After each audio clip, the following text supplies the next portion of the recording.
Hello everyone, and thank you so much for joining me for Saturday Night Crafting.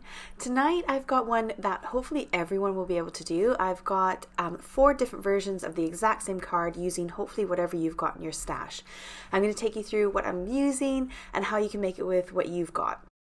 I'm using StazOn as my black ink. Use whatever you've got in your stash, but do some test runs and some trial runs first to see how it dries and what your dry time will be. I found with my VersaFine Onyx Black, which is my favorite black pigment ink, that when I stamped it on vellum, it took a really long time to dry. So you can see there I'm rubbing it and it's still a bit damp. So you can use VersaFine Onyx Black, it just will need a longer dry time, whereas StazOn was dry pretty much the minute I stamped it. So that's the black I'm using today, purely because it dries really fast, and I'm doing 4 cards for you. If you're doing just one card, use whatever black you've got.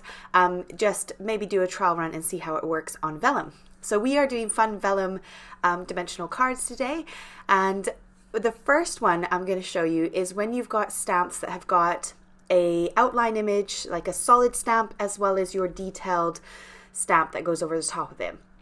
So if you've got this kind of stamp set, this is the sort of idea we're going for. We're going for a solid image in the background with your detailed stamp on the top. Now I'm cutting my vellum down to be about 1/4 of an inch longer than my card base. So about 1 centimeter longer than my card base. And then I'm going to crease it. I'm going to lay it flat on top of my card and crease it. And that's how we're going to get that sort of vellum flap on the front. Now I've creased it around my card and I'm going to press it down my bone folder. I didn't want to crease it in my score board or my trimmer, because that would mean it would really struggle to fit around my thick card base. So by doing it manually, I get the right kind of width around the top of my card base, and then it lines up nice and flush with the bottom. And I'll show you a trick if you don't get it quite flush in a minute. Now that we've got our cute little see-through layer attached, we can go ahead and start stamping our images out and planning what we want to do. So I'm going to take my solid images and they're going to go direct onto the cardstock.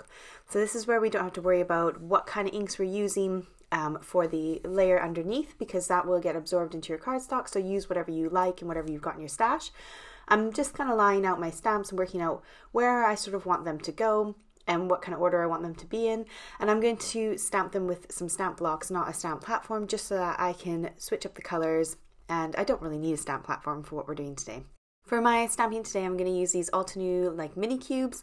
I've had these for absolutely years. I don't even think this style of them is available anymore, but I'll link it if I can. Everything else I'll link down below for you if you want to check out whatever I'm using. This is where you can let your creativity go wild. You can stamp as many or as few as you like. I kind of thought, I had this image in my head of trying to make it look like a garden scene. And obviously there's no stems in this set, but I'll show you how I'm going to draw those on in a minute. So once we've got the background stamps done, we can go ahead and stamp our top image outlining stamps if you have a stamp set like this. If not, don't worry, I've got 3 other versions of how we can do this. Now with StazOn, don't forget there's a little plastic cover. Do not chuck that. If you've never had StazOn before or not used it, don't toss it. It's what keeps your ink pad nice and wet. I've had this one for about 12 years, but the benefit to StazOn is that you can do it on plastic, on metal, on vellum, and it dries instantly, and it's a very, very, very permanent ink. So I'm going to show you how you can get it off your stamps, because when I first started doing stamps, or stamping, I was told never to use StazOn on photopolymer stamps because it will wreck them. But I'm going to show you how you get it off, and it's not actually difficult. So I've hand drawn some stems with a pen. Kind of don't really like it, but we're going to put a thank you over the top to cover up some of the bits that I don't like quite so much. And then I wished I'd gone ahead and stamped those flowers, but I didn't. So now it's a bit late. I can't really do that because I've drawn the stems on the top layer and it's pretty impossible to work out where I should put those little leaves underneath. So we're just going to leave it for today. I'm using this stamp set and coordinating die set from Trinity stamps, and I've got this big thank you, and obviously the dies are separate, so I'm just going to cut my stamp in half. And I know a lot of you are like, ooh, why are you doing that? But you can always just lie it back together. If you want it to be one big thank you, they line up like a puzzle, really nice and easy. So it's not difficult to do, but it does make stamping out my sentiment onto the die cuts much easier. So I go ahead and stamp using my VersaFine Onyx Black ink, because that's my favorite black ink for white cardstock. It's nice, crisp and dark. And to keep all the cards fairly similar, I've gone ahead and stamped out 4 more of those, or 3 more of those for the other 3 cards that I'm doing. So now I'm going to adhere that down onto my vellum. I'm using a nice strong liquid glue. You could use tape runner if you whatever you've got to hand, because vellum sticks really nicely. Now finishing off my card, because I felt like there was too much white space and blankness without having those leaves that I wanted to add, I decided to use some of these fake Nouveau drops from scrapbook.com. They're the pops of color drops, and added some dots all around the whole entire card front, and I really love how it finished it off. It made it like all glitzy and sparkly and just kind of pulled together all that white space. Let's talk cleaning our stamp sets. So I do the exact same thing that I do with my Onyx Black ink, and I use alcohol. So this is 99.9% alcohol, 70% alcohol works as well. Isopropyl alcohol or rubbing alcohol, depending on which countries you're in. And I literally just spritz it on and take a microfiber cloth and rub it off. And if you want a little bit of extra security, you can always come in with a bit of stamp cleaner or water, spritz it again and wipe it off. Super easy, comes off, no problem. Now, what if you only have solid stamps? You don't have a stamp set that's got matching little images, but you've got some maybe silhouette stamps, some solid stamps in your stash. This is how you can do the exact same card, but just using your solid stamps. So I'm going to take my solid stamps, I'm going to do the same thing I did before, I'm going to stamp them on the inside of the card. So exactly the same as before, stamp those down. I'm going for a different pattern this time, I'm going for kind of like a nice array of stamps all over the place. And I'm kind of leaving a little space open in the middle for where I want to put my sentiment this time. Now on this one I didn't quite line it up along that edge very well, so I'm going to grab a steel-edged ruler, my craft knife, and just trim off the tiniest sliver along that edge, and then you can see it matches perfectly.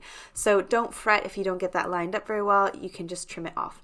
Now I am going to doodle my pattern over the top of these flowers, but you can see the vellum wants to pop up a little bit, so if you're having that problem, grab a post-it note or some low-tack tape and just kind of hold your card shut while you doodle.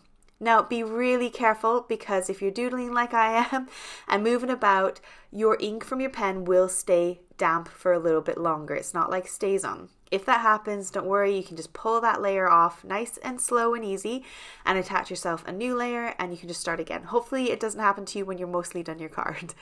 So here's my random doodles all over the front of my card. Looks a little bit like a hot mess, but I quite like it. I'm not very good at holding a pen very nicely, and I don't have a steady hand, so it always looks like a hot mess if I freehand anything. But given the whole front of the card is freehand and a hot mess, I think it kind of works.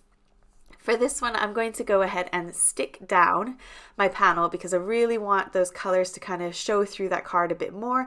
And I like this so much that I do the rest of the cards this way, where I add a little bit of tape to kind of stick that flap down to make those colors pop through a bit more. I finished that one off the same as before and added those drops all around the white areas. Now, number 3, if you only have dies, so let's say you want to create this card, but you don't have any floral stamps and you want it to be floral or maybe different images, but you have got dies in that shape. You can go ahead and create your own stamps and do pretty much the same thing we've just done now. I've got this fun foam stuff, I think it's from Walmart in Canada. It's got an adhesive backed side to it, but if you don't have that, don't worry, you just take normal tape runner, add some of that on the back, or you could take some double-sided sticky tape and just add a little bit of that on the back, and you can stick your foam to your blocks. It's really easy. Now these dies are amazing because they've got that pattern paper, so I feel like you got so much more texture going on with these stamps, and I love how they look and how they've turned out. And this was so easy, you just run it through your die cut machine and cut out the shapes that you want. And I wanted to add a little bit more sort of layering going on, so I just die cut out a piece of cardstock, held it over top, and stamped some leaves underneath. Really, really nice and easy way to add some images to your card if you've not got the stamps that you want to make those images with. Now I'm going to go ahead again and stick it down, and for this one I only outlined the outside of the flowers because I felt like you could see those details beautifully through that vellum layer, and this was actually my favorite card of all of them. I love how this one turned out. Now to get rid of this stuff off your block, it's super easy. I give it a clean so I don't get my fingers all inky, and if you've got an adhesive remover, you can just rub that on and it comes straight off. If you don't have an adhesive remover, good old alcohol.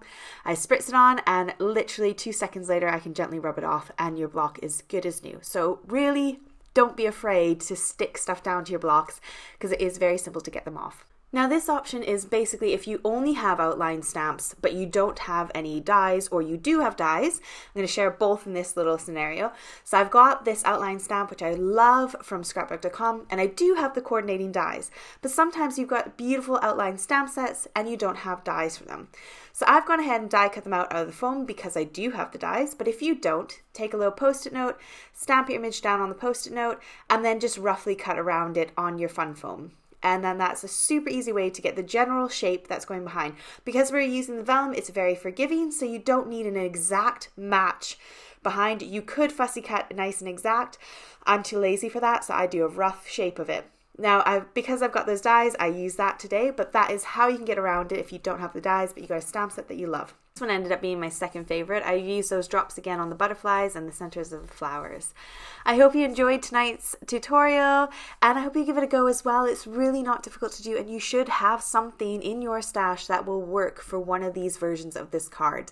If you enjoyed the video, please don't forget to like, share, subscribe, comment down below, and all the links are in the description box for you if you want to check anything out that I used today.